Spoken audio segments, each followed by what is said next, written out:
Good morning. I'm Dan Mahoney, President of the Southern Illinois University System. It's my pleasure to welcome you to the SIU Carbondale campus. And it's always a special pleasure for us to welcome the governor to one of our campuses. Now, because I started as president just on March 1st, this is actually the first time we've had a chance to meet the governor in person. And I want to assure you that we greet each other in the currently appropriate way, wearing masks, watching our distance, and making sure we wash our hands frequently before we greeted each other. So we are doing our best at SIU to follow the 3 W's, and we strongly encourage everybody else to do so as well. I do want to take this opportunity to thank Governor Pritzker and his staff for their leadership and guidance as we work through what is clearly the most difficult period in the 25 years I've been working in higher education. They have been great partners and consistently addressed our questions and concerns, and for that I am deeply appreciative. The Restore Illinois Plan, as well as the guidance from the Illinois Board of Higher Education and the Illinois Department of Public Health, have been incredibly helpful for us as we plan for the return of our students at SIU campuses this fall. I also want to say that SIU has done their best to help where we could by sharing the expertise of our outstanding faculty, staff, and students to assist in the efforts of the state in really a large number of ways. I want to thank them for all they did, and I'm incredibly proud of their efforts. As we move forward to face the challenges that clearly are still ahead of us, I continue to believe this positive working relationship will benefit all of us in Southern Illinois and across the state of Illinois. Now, please join me in welcoming Governor JB Pritzker.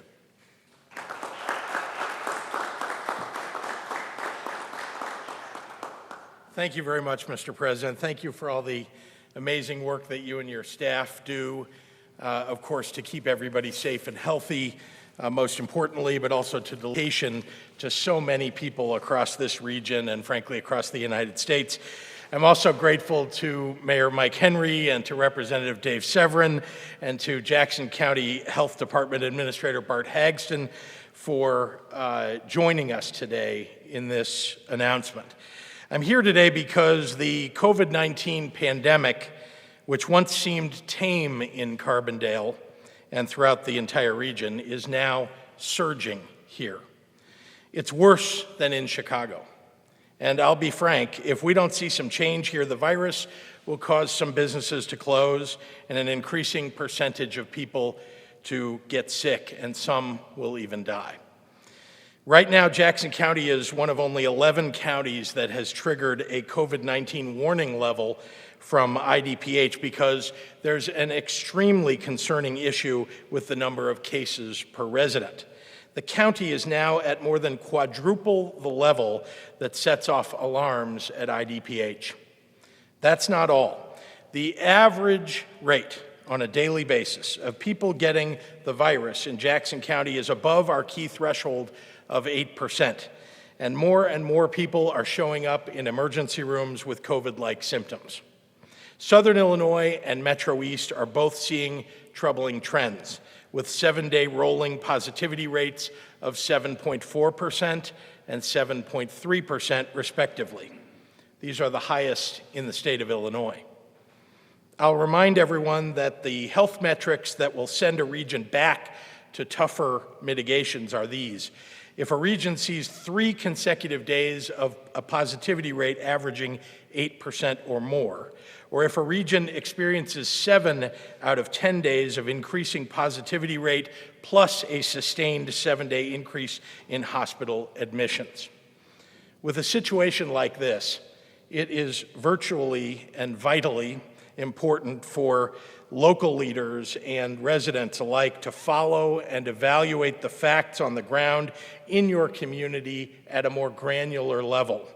That's why we're providing you with local information about the spread of COVID-19 in every county on the IDPH website at dph.illinois.gov/countymetrics and on local public health department websites. The data can tell you if you're winning or losing against the virus. Unfortunately, right now, the virus is winning in Jackson County.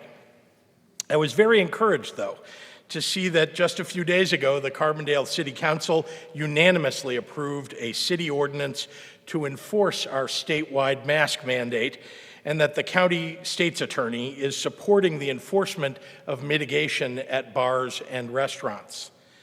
We also need all of our residents to take this seriously and to protect themselves.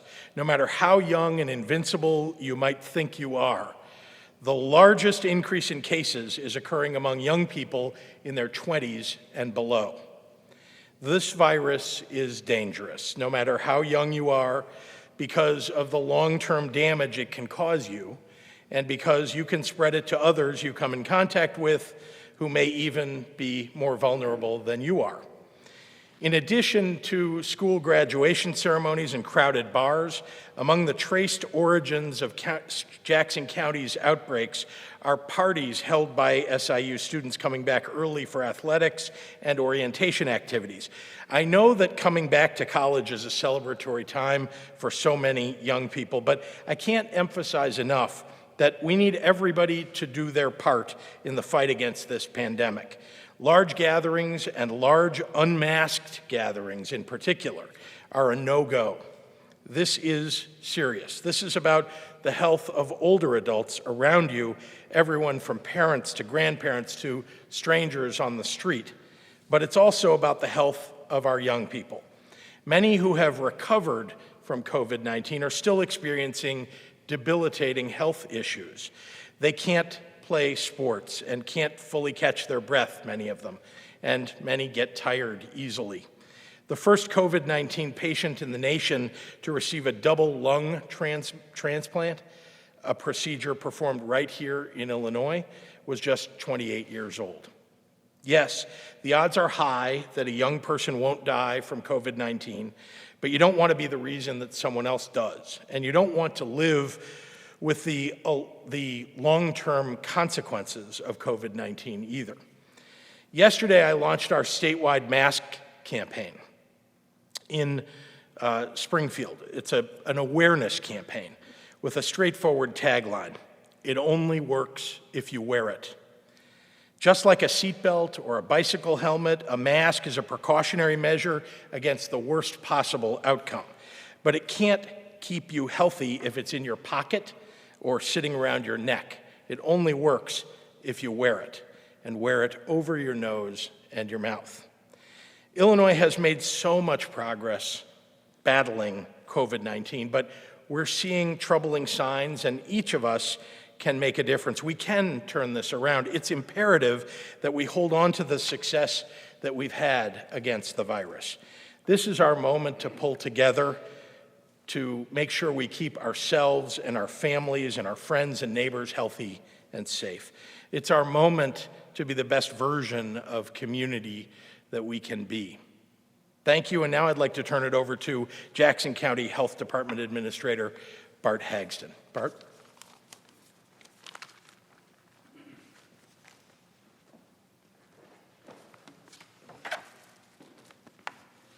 Good morning.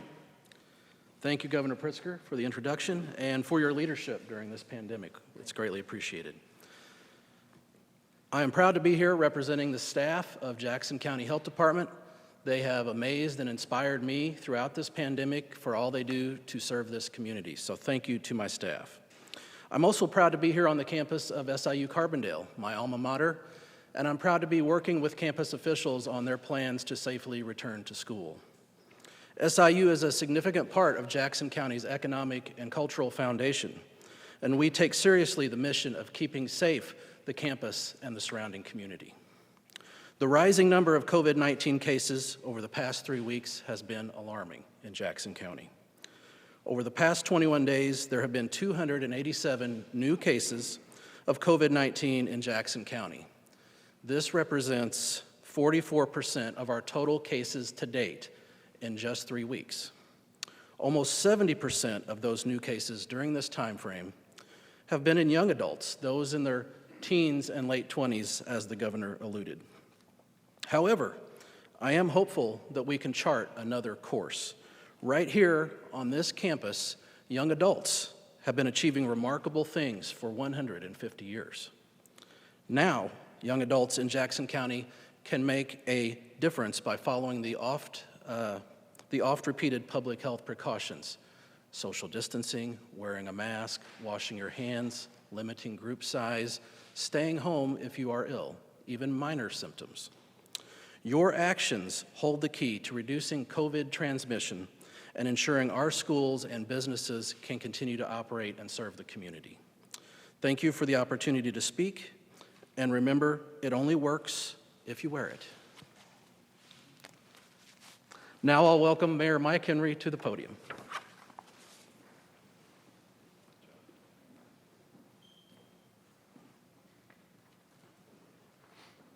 Good morning, everyone. First and foremost, I want to thank our governor for his wisdom and leadership in this pandemic. He has provided us with good information, scientifically based. He's been available to the public every day, multiple times a day, and has just done a great job of getting us through this. As the governor mentioned, the City Council unanimously passed an ordinance last week that requires the wearing of face masks in Carbondale anytime you're in public and cannot social distance effectively.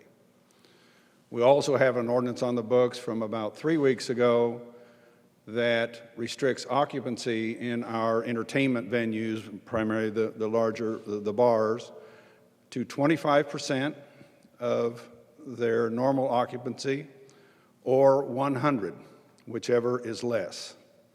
This is meant to force social distancing within these facilities. We are working very closely with SIU. We're working together,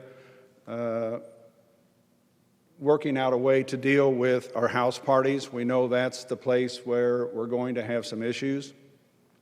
We have a meeting coming up that will include our chiefs of police so that we can learn from them and they can hear from us what we would like to have happen.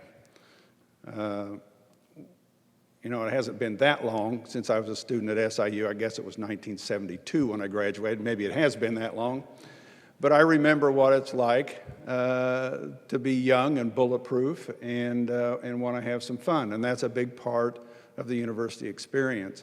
But now we have to be guided by common sense and a safe approach to the way we do things. And we have to convey this to our younger folks as they come into town, our young adults. So I'm saying this so that everyone knows that a lot of folks are working together. We're doing our best. And I encourage everyone to do the very, very most simple thing, and that's wear your mask. Thank you. I believe at this time Governor Pritzker will come back to the podium to take some questions from the media. Thanks very much. And thanks very much to the mayor for his leadership in these very, very difficult times. Local leaders who step up to the mantle of responsibility to keep their residents safe and healthy are high on my list of people to thank and people to stand with in this difficult crisis and frankly at any time in public life. So anyway, happy to answer any questions from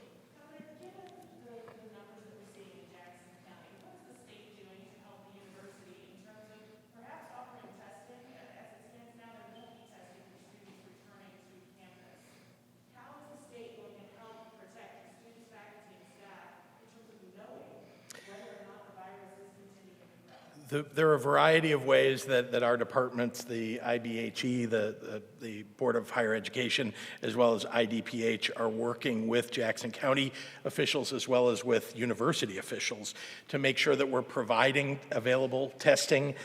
We have mobile testing, as you may know. We also have locations throughout this area where people can go get tested. So testing is one thing that we've been really building out significantly across Southern Illinois as well as across the entire state.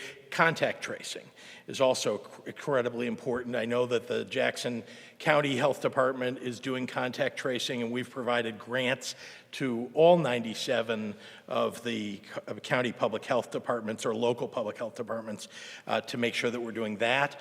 And then advising about, from IDPH, from the experts, about what's the best way to manage in difficult buildings, for example, and you've seen this, of course, for high schools and junior high schools and so on. Every one of them is different. Every campus is different. And so it requires a level of detail that comes from the local university and then is in consultation with IDPH as well as the health experts at the local level to try to get to the right answers to keep everybody safe and healthy. So we're going to continue to ramp up testing across the state, make sure that that's available. You may have heard that the University of Illinois now has a saliva test. We're talking to the University of Illinois about how we might provide that across the state to other locations. So we're on top of it and working as fast as we can. And I think, frankly, the officials here at the university are working very hard. They're focused on safety and health. It's the most important thing in their minds, most important thing on my mind every day, too. Yes, sir. Thank you. So when looking at the counties that are now under warning, majority of them are in southern Illinois. Why do you think that is? Look, I think that we have seen that there are, on a percentage basis, fewer people that are wearing masks. That's an enormously important fact. People need to pay attention. It is just true. I'm sorry to those who don't believe it, but this is the science. More than 200 studies have been done worldwide about masks, and collectively those 200 studies show that you significantly reduce the transmission of the virus when people are wearing masks, when they're in enclosed environments in particular, but anywhere in public where you can't maintain social distance. So that, I think, is one thing. And I've said from the very beginning, this virus knows no boundaries. I know there were people who thought, well, I'm home free. I live in a county where not very many people have gotten sick. But it was just a matter of time. People move around in the United States. This is a free country. People move from county to county, from state to state. And look, if you look across state lines, in all the states around Illinois, they have a higher positivity rate than we do. Now, in one way, we should be very proud of that fact, that we've managed better than many other states. In another way, we should take it as a warning that we want people from other states to visit Illinois, generally speaking, right? And we want to be able to visit those other states. What we don't want is the transmission of the virus. So when you go across state lines to any of the states surrounding us, just take the same precautions that you should take, that we're recommending, that the doctors are recommending that you take in Illinois. Wear your mask. Even if you go to a town or a city where you don't see people wearing their masks, wear yours anyway.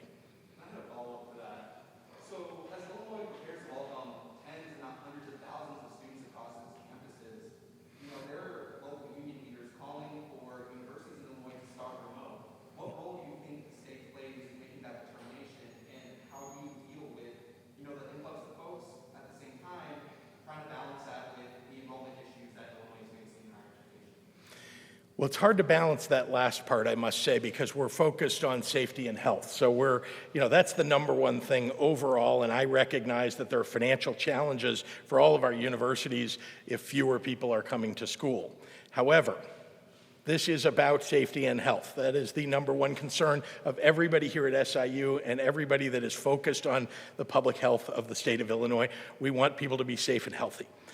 Let me say, though, that we have students certainly returning from other areas of the state, other areas of the country, and the university is working hard with our public health officials at the state, as well as here in the county, again, to set parameters for everybody, to make sure that we're not having these big parties where people are conveying the virus to one another, to get the message out to kids who may not have heard it yet for some reason, or haven't let it sink in to them. And so this is going to be a very serious, important endeavor, but it is up to local universities, local schools, to make decisions about how to operate in this environment. We set guidelines, however, at the state level. There is not a single one of these institutions that should be opening without making sure that you are enforcing a mask mandate. We have a statewide mask mandate. We've had one since May 1st. There's some people who don't follow it, but on university campuses, it's vitally important that everybody follow it, keep their social distance, and that we make sure we don't have overcapacity in this environment so that there's a viral load that builds up in any given space. And again, the university is focusing on that even now. Yes, ma'am. There's some questions about some problems with IDES when it comes to unemployment benefits. There are questions this morning about no bid contracts for Deloitte through this program, and also what's the status of the investigation when it comes to people who received that debit card and didn't apply for employment benefits? So let me talk about both of those. I'll start with the what you described as a no-bid contract. As you know, when the coronavirus hit Illinois, there was no time to run processes for many of the things that we need to work on an emergency basis. And so IDES, as you know, was hit with something that no one expected, 10 to 20 times the claims, even during the worst recession of my lifetime. That was the 2009, 2008, 2009 recession. No one expected that we could see a recession that was worse than that one. That was pretty terrible. Here we are. And so when that hit, what we realized, number one, was historically, no one's invested in the systems at IDES. No one's invested in the phone lines or the call answering capability or, frankly, the staffing at IDES. And no one expected, this is unprecedented, right? So when we stepped into this, it was important to act quickly. And so we went ahead and did that with the mandate that every single person that would be hired through the call center that was created with that contract would be somebody from Illinois, and that's been the case. Everybody hired, answering phones, attempting to get through this set of IDES filings is somebody from Illinois. So that's the first part of your question. Sorry, the second part was? The fraud. Yeah, this is a national, federal challenge. They set up a system to provide for independent contractors what has normally been just for people who are employed, unemployment benefits. So it's a new system. The federal government set up that system, and it was frankly not set up well. It was not the state of Illinois. This is a national problem. All 50 states have seen fraud. So we are working at the state level with federal investigators to help with uncovering who's perpetrating those PUA crimes and to make sure that we're getting the word out to people who've received the cards. Everybody should understand, do not activate those cards. Do not activate those cards. You should call IDES. If you go to the IDES website, there's a phone number. You should call them and let them know that you received one. You are the victim of fraud, so your identity could have been stolen as a result of your having received one. That means somebody has your information and filed under your name. It's unclear to me what the purpose really was, because it's unclear how someone would perpetrate a fraud. You received the card and there's an account in your name. Having said that, we're working with the federal officials, federal law enforcement, to make sure that we're doing everything we can to uncover it and also to wipe away the fraud that's already existed and make sure it doesn't happen again. Yes, sir. We've heard from many parents who are concerned about obviously sending their children back to school, and many told us that they don't understand why. For example, several local restaurants are even having to close down in positive cases where we're now trusting knowing how it operates in schools. And as of now, are you still comfortable allowing in-person learning even if face masks are implemented? Well, there's much more than just a requirement of face masks for schools. There are many more. In fact, there's 63 pages of guidance and some significant requirements in addition to guidance for every school. Every school district's going to have to make a choice about this because the facilities available at school districts are very different from one another. There are schools that have chosen to go all online, all e-learning, distance learning. Because they don't feel safe doing it in the facilities they have, or because parents have weighed in and demanded, or perhaps the local school board has weighed in and said, look, we're just going to give this an extra month, or we're going to go the whole fall semester distance learning. We think it's very important that people work with those guidelines. They are, in fact. We have 855 school districts across the state of Illinois, 4,000 schools.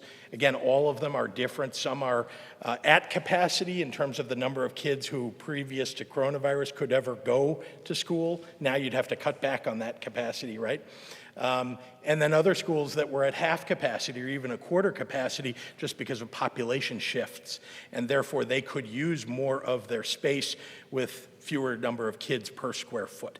So we're leaving it to local communities and parents and school boards, but what we're suggesting and actually asking every school district to do is to offer both options.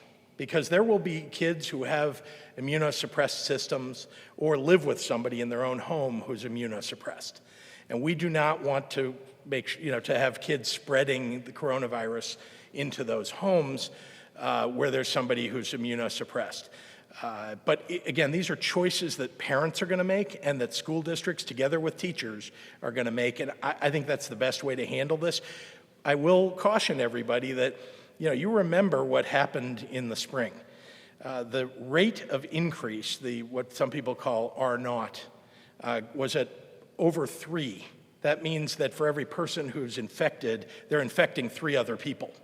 That's not where we are now. We're a little over 1, which isn't a great place to be. We need to be under 1. But that R0 factor and the positivity rate and hospitalizations and hospital capacity, those things, are all things that need to be watched, and I will be watching like a hawk as well to make sure that we're bringing down those numbers. And if we can't bring down those numbers, then we're going to look at all the different gatherings that occur in communities and possibly impose restrictions on a statewide level. Again, we've set regional boundaries, so regions can make decisions for themselves about how to bring down those rates. This region is doing that. Right here, you've got officials who are working very hard on that. But we're going to be monitoring all of that throughout the next, in fact, I'll be continuing to do it until coronavirus is a thing of the past. Thank you.